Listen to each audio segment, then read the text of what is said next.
से हमला किया गया है। और अपने आप में ये बड़ी खबर इसलिए क्योंकि संडे मार्केट जो होता है वहाँ पर लोगों की भीड़ होती है। आमतौर पर छुट्टी के दिन लोग निकलते हैं शॉपिंग के लिए, और इस मार्केट में जो लोग खरीदारी कर रहे थे उन्हें निशाना बनाते हुए ग्रेनेड से हमला किया गया है, जिसके बाद इलाके में अफरा तफरी की स्थिति बनी हुई है। आतंकी लगातार छिप छिप कर वार करते हैं निर्दोष लोगों पर, आम नागरिकों पर, गैर कश्मीरियों पर, मजदूरों पर, जो कश्मीरी पंडित हैं उन पर, सरकारी कर्मचारियों पर। ये खौफ पैदा करने की कोशिश, क्योंकि अमन चैन की स्थिति अब सामने आ चुकी है कश्मीर में। आशिक मीर हमारे साथ जुड़े हुए हैं। आशिक, अभी क्या अपडेट है इसमें? क्या कोई घायल, किसी का हताहत होने की खबर?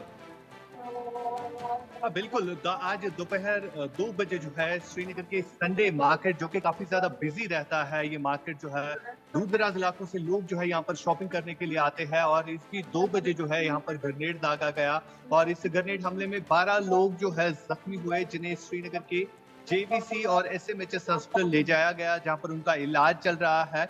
इस वाकये के बाद जो है पूरे इलाके में भगदड़ मच गई। जो मार्केट सजता था वहां पर जो है भगदड़ मच गई, लोग भागने लगे, और फिलहाल पूरी तरह से इस एरिया को जो है कॉर्डन ऑफ कर दिया गया है, और हमलावरों की तलाश जो है चल रही है। आपको मैं ये भी बताना चाहूंगा कि जिस हिसाब से लगातार जम्मू कश्मीर में टारगेट किलिंग्स, एनकाउंटर्स का सिलसिला एक बार फिर से शुरू हो चुका है, सिक्योरिटी एजेंसीज के लिए भी एक बड़ा कंसर्न बन रहा है, क्योंकि इस तरह अब फिर से डिस्टरबेंस क्रिएट करने की कोशिश की जा रही है। और आज जिस जगह पर ये ग्रेनेड दागा गया है, ये जी। सिविलियन पॉपुलेशन वहां पर होती है ज्यादातर, सबसे ज्यादा बिजिएस्ट मार्केट है श्रीनगर का, और यहीं पर जो है ये ग्रेनेड हमला किया गया। यानी मंसूबा यही है, साजिश यही है कि किस तरह से यहाँ पर फिर एक बार जो है डिस्टरबेंस क्रिएट की जाए, क्योंकि बीते कुछ हफ्ते पहले भी हमने देखा कि जिस तरह से गांदरबल गगनगीर में नॉन लोकल्स पर फायरिंग की गई, वहां पर 7 लोगों को मारा गया। उसके बाद गुलमर्ग के बूटा पथरी इलाके में, जो कि एक पर्यटक स्थल है, स्पॉट है, टूरिज्म स्पॉट है,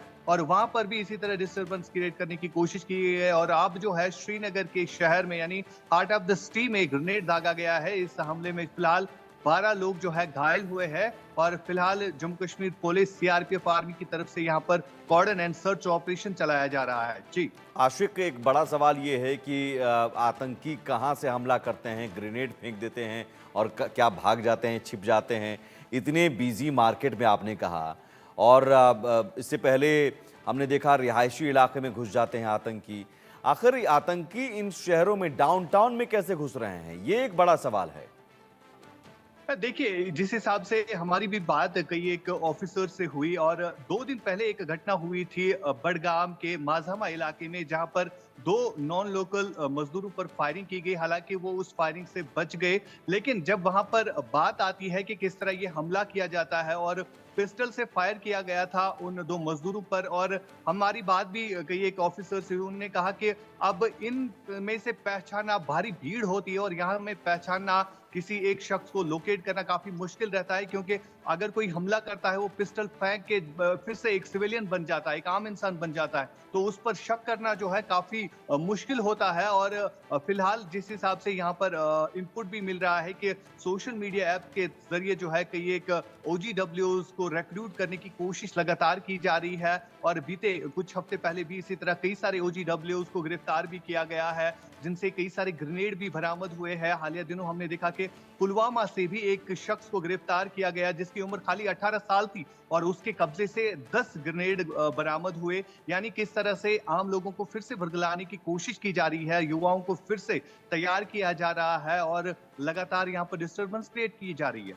तो आप ये कह रहे हैं कि आतंकी सीमा पार से नहीं आकर अब जो यहाँ के युवा हैं उन्हें ही भड़काकर, उन्हें उनका ही ब्रेन वॉश करके उन्हें तैयार किया जा रहा है, जो स्थानीय हैं? बिल्कुल, जिस हिसाब से कई सारे अरेस्ट भी किए गए हैं, और बीते 1 हफ्ते पहले भी इसी तरह पुलवामा से ताल्लुक रखने वाला एक 18 साल का युवा, और उससे 10 ग्रेनेड जब बरामद होते हैं, तो इससे साफ तौर पर पता चल जाता है, और इंटेलिजेंस एजेंसीज को ये इनपुट जो है बार बार मिल रहा है कि लगातार सोशल मीडिया ऐप्स के जरिए भी अब रिक्रूटमेंट ड्राइव की चलाई जा रही है। कई सारी सोशल मीडिया ऐप जो बैंड है, उनके जरिए जो है अब यहाँ पर रिक्रूटमेंट ड्राइव चलाई जा रही है। और नहीं, तो फिर कल जिस सवाल है हिसाब कि से इन्हें श्रीनगर ट्रेनिंग के कैसे मिल रही है? डाउनटाउन ग्रेनेड इलाके चलाने में की ट्रेनिंग कौन दे रहा है? कहाँ मिल रहा है इन्हें ट्रेनिंग? और ग्रेनेड जैसे हथियार इनके पास कैसे पहुंच रहे हैं? पर इस तरह का एनकाउंटर होना अब सिक्योरिटी एजेंसीज के लिए भी एक बड़ा चैलेंज और बड़ी चुनौतियों भरा है ये। आशिक, ये सवाल ये है कि इन्हें ट्रेनिंग कैसे मिल रही है? अगर यहाँ के युवा हैं, 18 साल 19 साल की उम्र है, तो इन्हें फिर ट्रेनिंग तो मिलती होगी, ग्रेनेड हाथ में पकड़ते होंगे, तो ग्रेनेड फेंकना कैसे है, हथियार चलाना कैसे है, ये सबको तो ट्रेनिंग पहले मिलती होगी। और हथियार और ग्रेनेड मुहैया कराया कैसे जाता है? बिल्कुल, अगर हम बात करें जो ओजीडब्ल्यू नेटवर्क जो तैयार किया जाता है और कल जिस हिसाब से पाकिस्तानी आतंकी मारा गया उस्मान, और ये बताया जा रहा है कि 1 साल से यहाँ पर सक्रिय है और ये ओजीडब्ल्यू नेटवर्क जो है तैयार किया जा रहा था। जिस हिसाब से जम्मू में हमने देखा बीते कुछ महीनों से लगातार वहां पर आतंकी घटनाएं घट रही थी और कश्मीर में शांति बनी हुई थी, तो इस बीच जो स्लीपर सेल्स होती है वो ये काम करती है कि किस तरह से अब फिर से यहाँ पर युवाओं को तैयार किया जाता है। एक बार फिर से वही चीज जो है हमें देखने को मिल रही है, क्योंकि कश्मीर में जो है शांति बनी हुई थी जब से नई सरकार का गठन हुआ है, तब से ये अटैक्स जो है ज्यादा बढ़ने लगे हैं। अब तो 2 हफ्तों में लगभग 6 ऐसे अटैक्स किए गए हैं जिनकी वजह से आम लोगों के साथ साथ सेना और नॉन लोकल्स को भी जो है जान से गंवाना पड़ा। एक बड़ा सवाल आशिक ये है कि ठीक है, आतंकियों की कोशिश है या सीमा पार आए आतंकी हों पाकिस्तान से, अगर कोई लश्कर का जो हैंडलर है, अगर वो है यहाँ के युवाओं को बरगला रहा है, सवाल है कि हमारे नेता क्या कर रहे हैं? क्या उन युवाओं के बीच जाकर अगर इस तरह की कोशिश हो रही है तो ज़रूरी है यहाँ पर ये भी हो जाता है कि समाज की जिम्मेदारी, सोसाइटी की जिम्मेदारी, इन्हीं युवाओं के हाथ में पत्थर पकड़ाने वाले भी नेता ही थे। तो आज क्या स्थिति ऐसी हो गई कि युवा का ब्रेन वॉश करके उन्हें उनके हाथ में ग्रेनेड पकड़ाया जा रहा है? क्योंकि यहाँ तो दावा तो ये था कि हम अब कलम पकड़ा रहे हैं। देखिए, जिस हिसाब से कुछ सालों तक यहाँ पर शांति बनी हुई, 2019 के बाद कश्मीर में हालात बिल्कुल बदले और एक बार फिर से वो दौर जो है लौट आया था। लोग रात भर मार्केट्स खुले रहते थे, रात भर चलते थे और कहीं ना कहीं ये इलेक्शंस भी एक बड़ा कंसर्न था। जब यहाँ पर विधानसभा के चुनाव हुए, लोकसभा के चुनाव हुए और ये चुनाव जो है शांतिपूर्ण तरीके से किए गए और कहीं ना कहीं पाकिस्तान को ये चीज खड़कती थी कि किस तरह से अब फिर से यहाँ पर हालातों को खराब किया जाए, क्योंकि लोकल रिक्रूटमेंट की जहां तक बात आती है तो लोकल रिक्रूटमेंट ना के बराबर थी, जीरो के बराबर थी। जिन इलाकों में ज्यादातर टेररिस्ट जो है निकल के आते थे, लोकल रिक्रूटमेंट होती थी, उन इलाकों में हमने देखा कि बम्पर वोटिंग हुई, यानी लोग जो है खुलकर सामने होते थे। अब जब भी कोई सेना का जवान यहाँ पर शहीद होता था तो लोग हर एक जगह से कैंडल मार्च करने के लिए निकलते थे और ये चीज जो है काफी तौर पर हमने देखा कई एक इलाकों में हमने देखा जहां पर आतंक का ज्यादा डर रहता था, लोग डरते थे बात करने से और उन इलाकों में भी लोग कैंडल मार्च करने के लिए निकले।